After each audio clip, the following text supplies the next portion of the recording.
নেতাবৃন্দ, বিজয় দিবসের প্রথম প্রহরেই এভাবেই জাতির শ্রেষ্ঠ সন্তানদের শ্রদ্ধা জানায় বন্দরনগরী চট্টগ্রাম।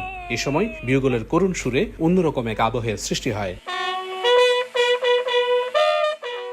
এরপর কুয়াশা ভেজা ভরে কাট্টলী শহীদ মিনারে শুরু হয় ফুল দিয়ে শ্রদ্ধা নিবেদনের আনুষ্ঠানিকতা।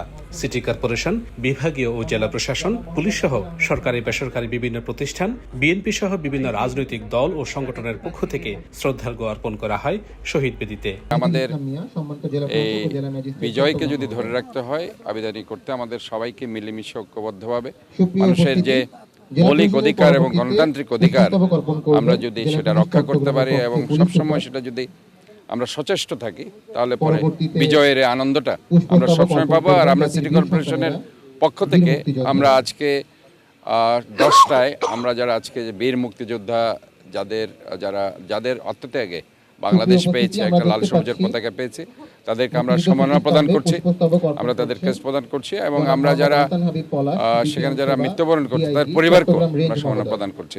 শহীদ বেদিতে ফুল দিতে আসা মুক্তিযোদ্ধারাও স্মরণ করেন তাদের সহযোদ্ধা বীর শহীদদের, প্রত্যাশা করেন একটি সমৃদ্ধ বাংলাদেশের। আমাদের সহযোদ্ধা যারা শহীদ হয়েছেন তাদেরকে আমরা স্মরণ করছি শ্রদ্ধা ভরে। তাদের ফেলে যাওয়া এই বাংলাদেশ, রেখে যাওয়া বাংলাদেশকে আমরা যারা এখনো আছি আমরা অত্যন্ত আশাবাদী, হয়তো আগামী দিনে নির্বাচিত সরকার মুক্তিযুদ্ধের আকাঙ্ক্ষা পূরণে এবং মুক্তিযুদ্ধের আকাঙ্ক্ষা পূরণে 24শে জুলাই যা আত্মাহুতি হয়েছে সেগুলিকে মূল্যায়ন করবে এবং জনগণের সমৃদ্ধ বাংলাদেশ, নতুন বাংলাদেশ সৃষ্টিতে যাবে।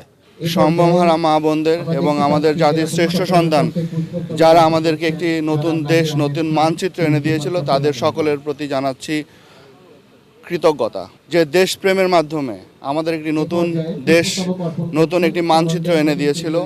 আমরা প্রত্যাশা করি আমাদের আগামী তরুণ প্রজন্ম তারা সেই দেশপ্রেমে উজ্জীবিত হয়ে তারা একটি নতুন বাংলাদেশ গড়বে, যে বাংলাদেশে সবাই থাকবে নিরাপদ, যে বাংলাদেশে প্রতিটি মানুষের অধিকার প্রতিষ্ঠিত হবে।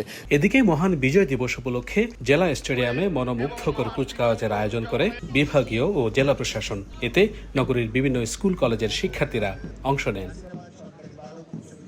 Shahnaz Riton, one news, Chittagong.